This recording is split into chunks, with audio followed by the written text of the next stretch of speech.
You've probably seen it happen. A woman meets a man, confident, mysterious, maybe even a little emotionally distant, and suddenly she's hooked.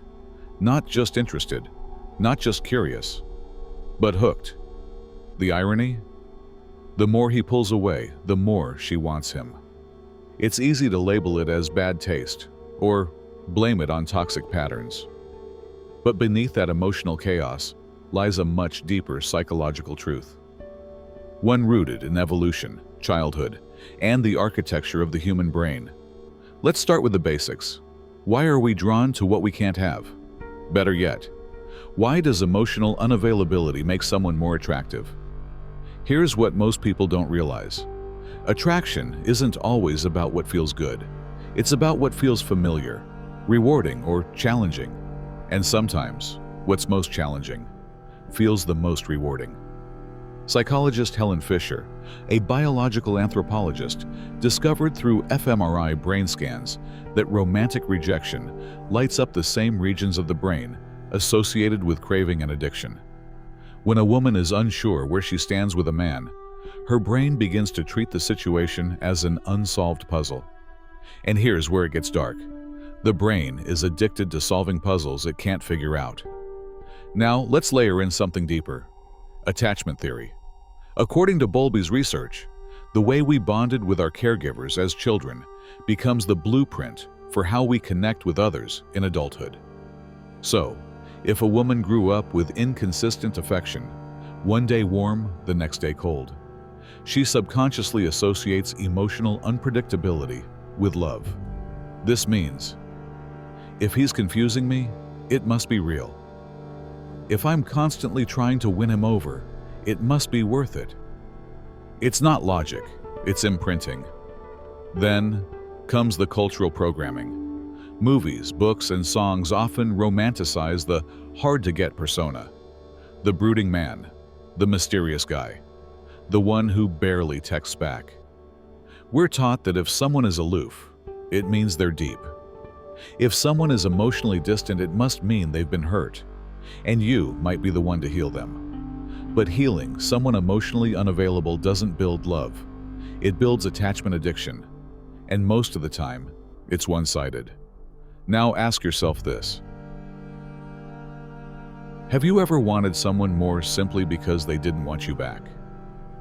It's uncomfortable, right? But it's also universal. Because when someone is emotionally available, predictable, and kind, it feels safe. But when someone is emotionally distant, unpredictable, or slightly out of reach, it triggers uncertainty. And the human brain hates uncertainty. So what does it do? It starts craving resolution, craving validation, craving that one hit of attention that'll make it all make sense. And that craving? It looks a whole lot like obsession. Think of it like this. Imagine two doors. Behind one, there's always chocolate. Behind the other, you never know. Sometimes it's chocolate, sometimes it's nothing. Which one do you keep going back to? Science says, the unpredictable one, because the mystery releases more dopamine. And that's where this chapter ends, with a warning. If you're chasing someone not because of who they are, but because of how they withhold, you're not in love. You're in a psychological loop, one engineered by your past, reinforced by your culture, and fueled by your brain's most ancient survival systems.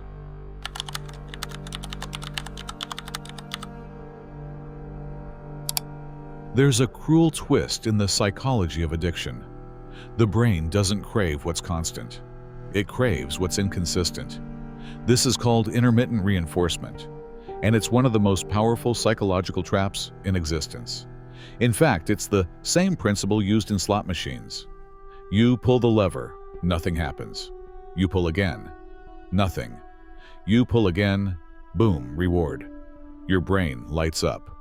Dopamine floods your system. And now, you're locked in.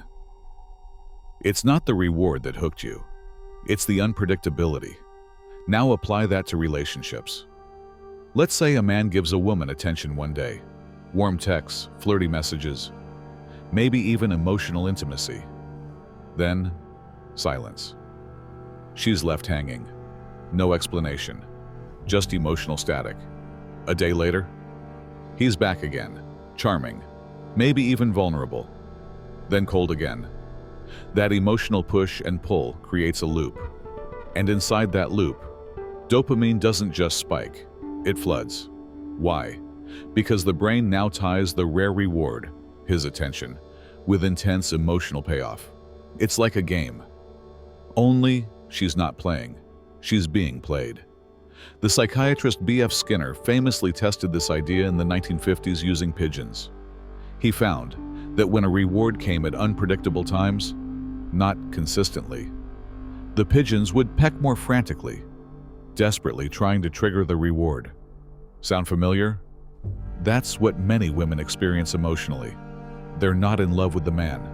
They're in love with the dopamine cycle, with the rare golden moments of connection that feel like proof that he does care. But here's the truth. It's not love. It's neurochemical gambling. And this is where the trap becomes even darker. When a man is emotionally consistent, he's reliable, but doesn't feel intoxicating. When he's unpredictable, he's dangerous, but somehow irresistible. Not because he's better, but because your brain has begun to mistake anxiety for attraction. Let that sink in. So ask yourself, do I feel excitement or anxiety? Am I attracted to his depth, or just chasing his validation? Because intermittent reinforcement doesn't just manipulate attention, it rewires your sense of self-worth. You begin to believe the reward is love, when in reality, it's just an emotional breadcrumb from someone skilled at keeping you just close enough to stay, but never close enough to feel secure. And that's how emotional addiction forms. Not all at once, but bit by bit, text by text, silence by silence. You're not crazy. You're chemically trapped in a loop you never saw coming.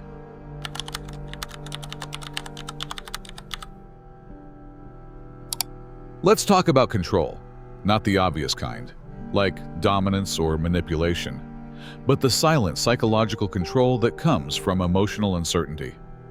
At the core of most emotional addictions is this silent, invisible tension. One person feels out of control, and the other person holds all the emotional power by doing almost nothing. And here's the disturbing part.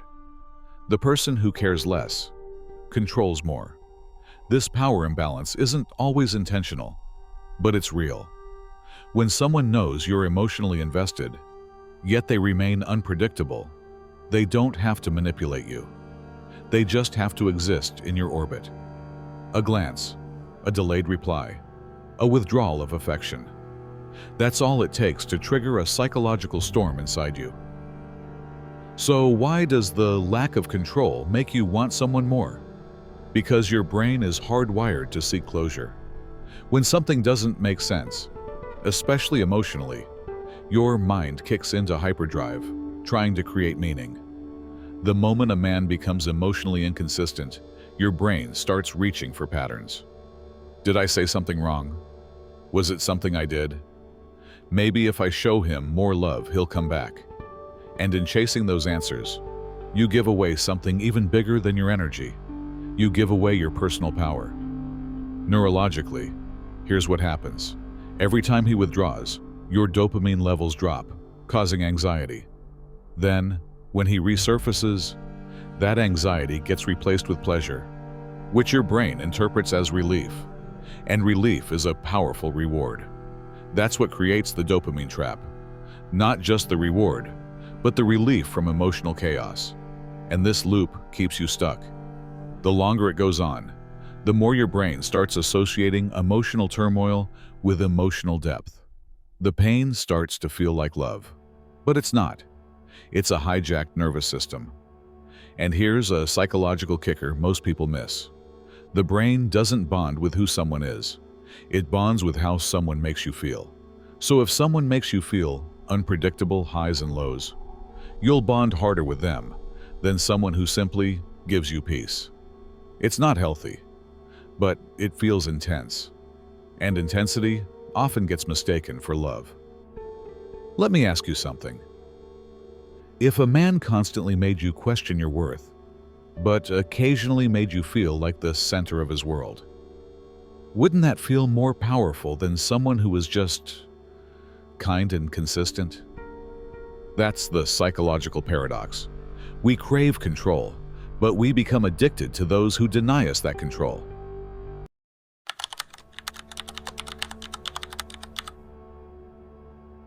There's something hauntingly seductive about a man who reveals just enough, but never everything. You don't really know him, but he gives you glimpses, flashes of depth, flickers of pain, moments of unexpected vulnerability. Just enough to make you wonder, what's really going on inside his head? Who hurt him? Maybe I can be the one to break through. And that's the trap. Emotional mystery doesn't just invite curiosity, it creates meaning. Psychologically, the human mind hates the unknown, but it also romanticizes it. When there are gaps in information, the brain doesn't leave them empty. It fills them in with fantasy, with assumptions, with projections. So when a man is emotionally unreadable, women don't stop thinking about him. They start assigning meaning to his silence. He's quiet because he's deep. He's distant because he's been through a lot. He pushes me away because he's scared to be loved. Maybe. Or maybe he just knows, consciously or not, that keeping you guessing is the most powerful way to keep you close.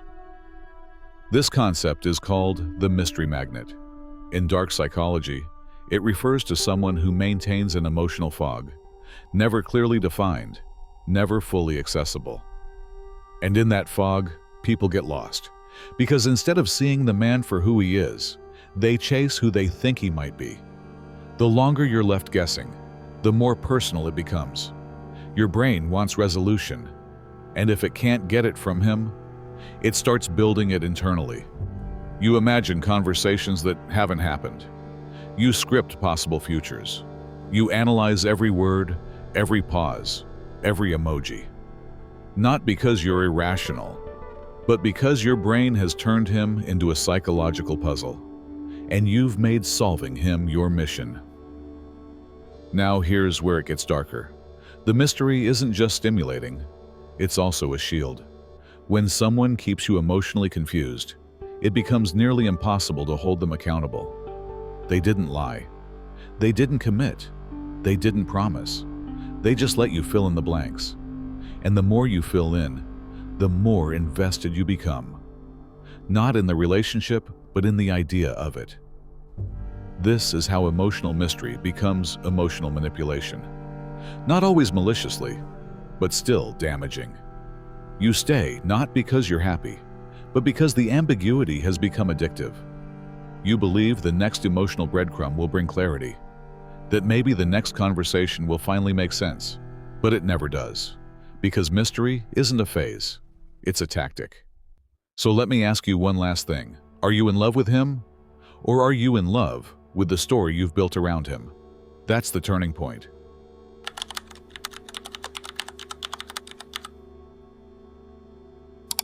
You can't change what you don't understand. But once you see the loop, once you recognize the pattern, that's when everything begins to shift. So here's the truth. If you've ever chased someone you couldn't figure out, if you've been stuck in an emotional maze with a man who gives you just enough to stay, but never enough to feel secure, you're not broken. You're not desperate. You're human. Your brain responded exactly how it was designed to unpredictability, to emotional scarcity, to the intermittent crumbs of connection that felt like gold. But now, it's time to take your power back. Let's start with the neuroscience. The brain builds pathways based on repetition and reward. Every time you reach out and hope for a response, every time you analyze a text or feel elated when he randomly shows interest, you're strengthening the same neural loop. So breaking the spell means interrupting the cycle, not with willpower alone, but with self-awareness and redirection. Step 1. Name the pattern. Step 2. Observe it without judgment. Step 3. Replace the craving with conscious action. It doesn't mean cutting off all emotion. It means reprogramming what you associate with love. Here's a harsh truth. Your brain doesn't naturally crave what's healthy. It craves what's familiar. So if emotional inconsistency was wired into your past, through childhood, relationships, or trauma, your nervous system may be calibrated for chaos. But that can change, because neuroplasticity, the brain's ability to rewire itself, is real. It starts with choosing peace over adrenaline, consistency over confusion, emotional safety over the thrill of uncertainty. You might still miss him. You might still feel the pull. That's okay. But every time you choose to stay away, not to punish him, but to protect yourself, you're teaching your brain a new language. Love doesn't hurt like this. Love doesn't live in confusion. Love doesn't make me feel small. Now, let's flip the script. Imagine being drawn to someone who actually makes you feel seen. Someone whose presence calms your nervous system instead of lighting it on fire. Someone whose kindness doesn't bore you. Because now, you know what peace feels like. That's emotional reprogramming. And it doesn't happen overnight. But every boundary you set, every moment you choose clarity over chaos, every time you walk away from someone who keeps you guessing, you're breaking the spell. And perhaps the most powerful shift of all, you stop asking, "Why doesn't he choose me?" and start asking, "Why would I keep choosing someone who doesn't show up fully for me?" That's when the addiction ends. That's when the pattern shatters. And that's when you return to the most important relationship of all, the one with yourself. You're not hard to love. You've just been loving those who made love feel hard. Now you know better. And in dark psychology, awareness is the ultimate power.